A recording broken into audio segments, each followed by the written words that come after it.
Welcome to Think Big with Dan and Qasim. Join hosts Dan Melnick and Qasim Masood as they explore big ideas, limitless possibilities, and engage with visionaries, entrepreneurs, and thought leaders who dare to dream big, get inspired, motivated, and find practical tips for personal growth. Think big, dream bigger, and ignite your potential. All right, welcome to Think Big with Dan and Qasim, and our guest today is Stephen. So, Stephen, if you want to go ahead and introduce yourself, tell us where you live and what you do for a living. Yeah, I am in Dallas, Texas. I have started and bought a handful of businesses, and so full time doing that, and full time husband and father as well. So that all of that combined takes up most of my life. So, can you just talk more about? You said that you bought and sold different businesses. So, what type of business, and really just how did you even get into that in the first place? Yeah, I spent a couple of years in management consulting and then bounced out to SaaS sales. In that role, I'd like to joke that I couldn't spell M&A, I couldn't spell EBITDA when I got there. And so my bosses at that software company really educated me and let me learn underneath them a lot and gave me an appetite to do my own thing. And so I spent 4 years there and then spun out on my own, started a couple of kind of productized service businesses, and then have bought one productized service business. And then also I have purchased more of a kind of blue collar, sweaty, if you will, kind of Main Street business in the alarm and security space. And so that's kind of the gist of what I've done, and have dabbled in some other kind of investments and things, venture type deals. So yeah.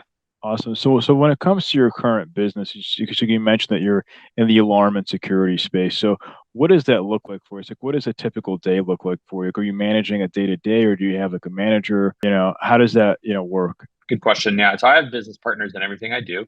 I don't do anything solo. I figured that out early on, that I was best alongside other people. And I think even my dad drilled that into me at a young age, surround yourself with smart people and things will go well for you. And so I'm not a polymath, I'm not all knowing. So I need really talented people around me. And there's a handful of people that have really led to my success. And those are my business partners. So yeah, have operating partners. I'm not like in direct client service.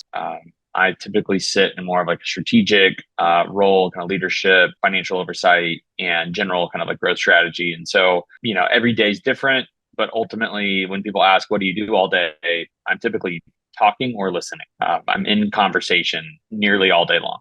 So I don't do as many specific tasks, right, as I have conversation and make decisions and help people make decisions. And that's true across any of the businesses I'm involved in.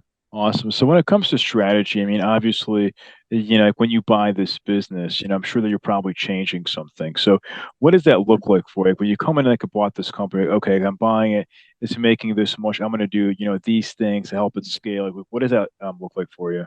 Yeah, it's different for each business. So a couple examples would be, two that come to mind really quickly are technology changes. So maybe the business is using archaic technology, or it has a technology gap where they aren't even using technology in a place that makes just a lot of sense. A business that may not even really have adopted a CRM. It's like, hey, let's do the basics. Let's hit some singles, and then also pricing. So offers, pricing increases, like that's pretty common right out the gate or within the first few months. So we just in the alarm and security business just enacted some pretty significant pricing increases on some of our services, which in the business was just way under market. So that's great, right? It gives us an opportunity, and we really lost no customers in doing that. So that's and it hasn't prevented us from selling like we normally do. So that's a couple examples. There's more, lots of changes. People, role types. Maybe you have to kind of reposition someone or create a new role that was lacking.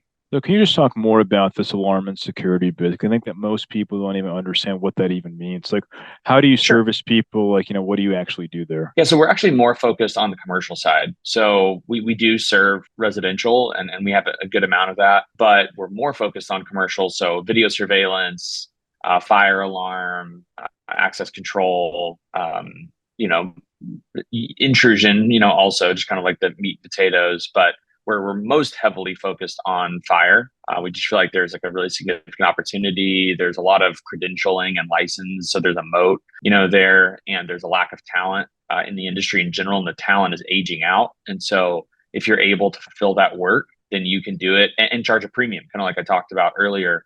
And there's also a big appetite from private equity to acquire those businesses. And so we're trying to index towards what people really have an appetite to acquire in the future, because we may choose to hold on to the business forever, but we may choose to sell, right? So if we want to sell, we want to build a business towards something that's appetizing to people. And so we see an opportunity to take a fragmented market, just like normal, kind of business roll-ups or private equity. And my buddies that, buy and sell mineral positions, out in West Texas, like you're just aggregating these fragmented assets into one asset to make it easier for a larger institutional buyer to acquire it, right? That we do the dirty work. Makes sense. So when it comes to your current model, was it a monthly subscription, or what does that look like in terms of pricing? Yep. Yeah. So we do one-time projects on the commercial side, and then everything else.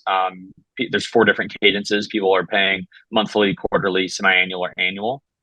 But the core focus of our business is to stack recurring revenue. So I joked that it's like a blue-collar SaaS play, right?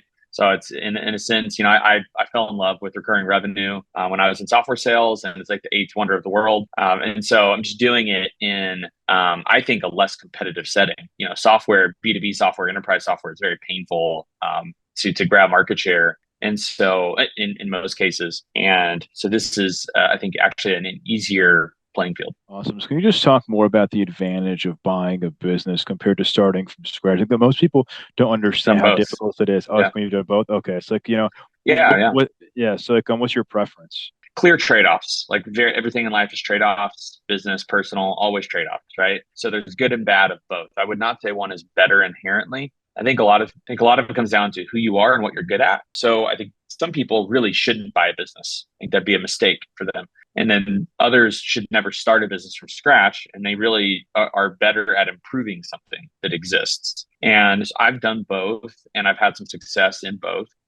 In general, where's the opportunity? I think the opportunity today is more so in buying, if that is suitable for you, and if financially that can make sense for you. Buying, I think, overall is better.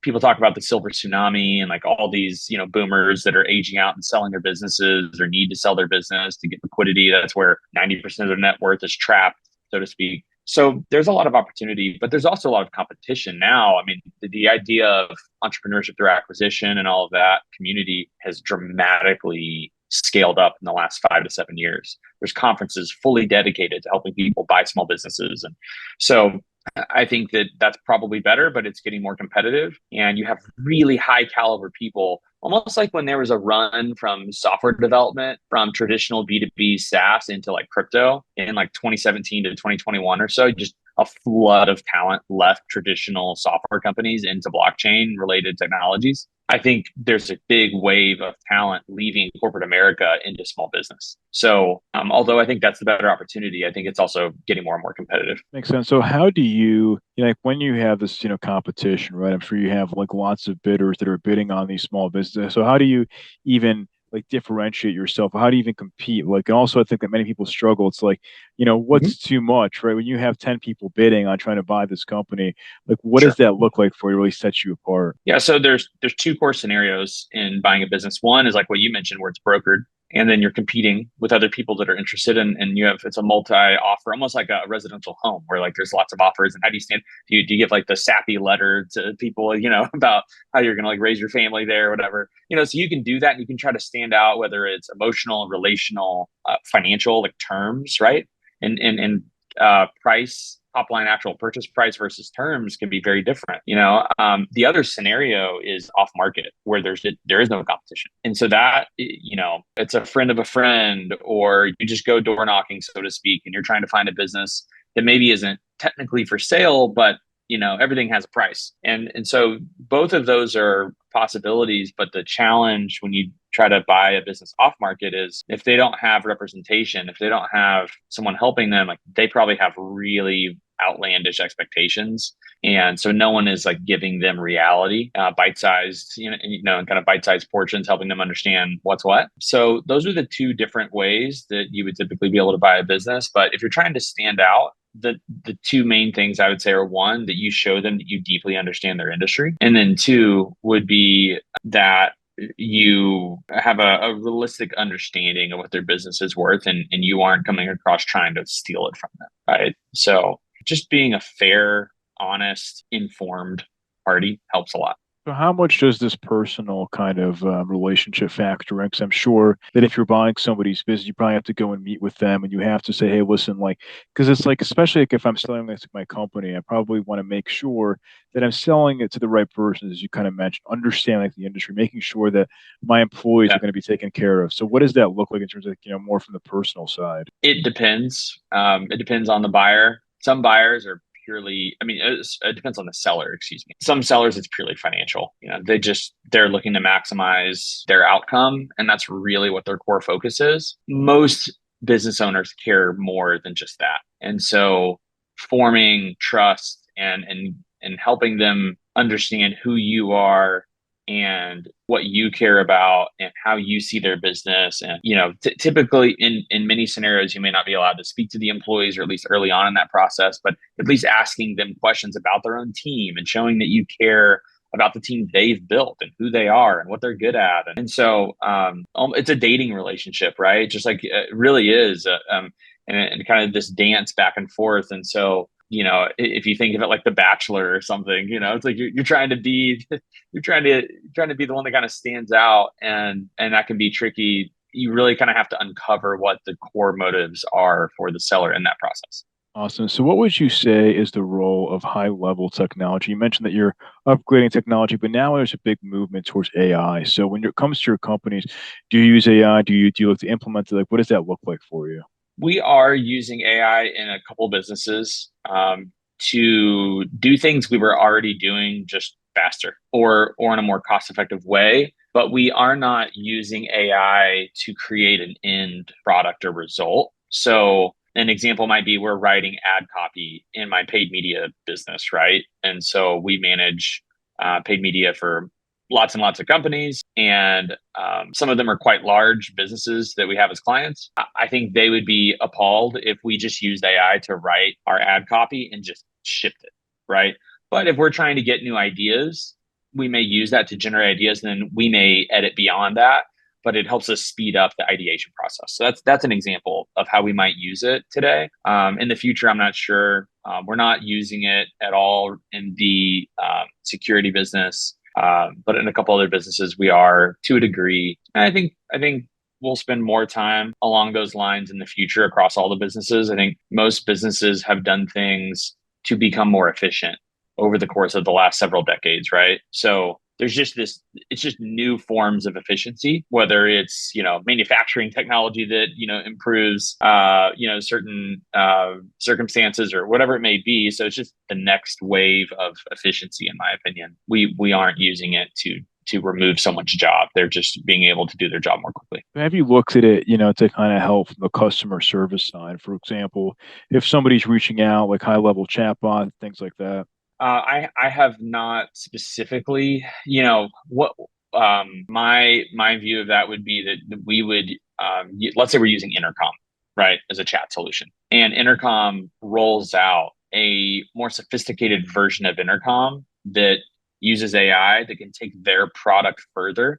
Okay, I'm interested in that. I would entertain using that, but I don't know if I would just go off the shelf with a brand new. I'm not necessarily a first mover in all things, especially if it's touching the customer. So I would be a little cautious around adopting some brand new solution that's using AI as like a AI CS. I'm not sure. I might be 2 or 3 years down the road on that. What would you say is the biggest challenge that you face currently in the business? It's different for each business. In general, I think your business can only go as far as the people. So a lot of it is, just life on life humanity of leadership, empowering people to become leaders within a company, to make decisions, to help educate people further. Growth strategies and marketing campaigns and all these things can be wonderful, but they can only go so far as your people. So, my biggest challenge, not that I have some awful, scenario in any of my businesses, it's just in the kind of the endless, indefinite effort to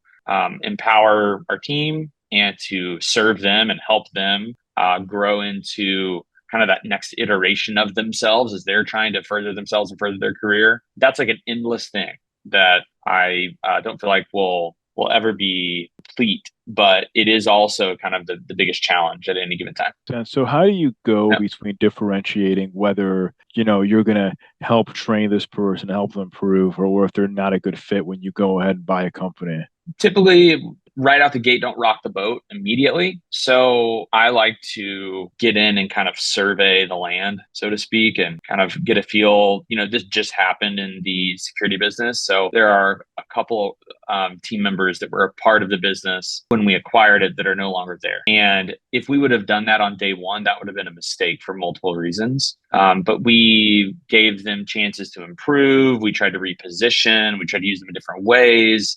But ultimately, a couple of people aren't there anymore. And that's okay. That's natural. But to do it day one in a small business. Now, if we're talking about an organization of hundreds of people, well, you may have to make some sort of strategic decision on day one. That may be inherently part of the acquisition. But in a small business, it's kind of foolish, I think, to just, let go of people immediately without getting to know them, without getting to really see them work and see how they respond to challenges. So kind of a go slow on that out the gate is my method. And also you had to understand what they were told to do. Like what for the past owner, like what was their expectations of their own role and their expectations of how they're graded, so to speak. And then what are mine? Typically they're different.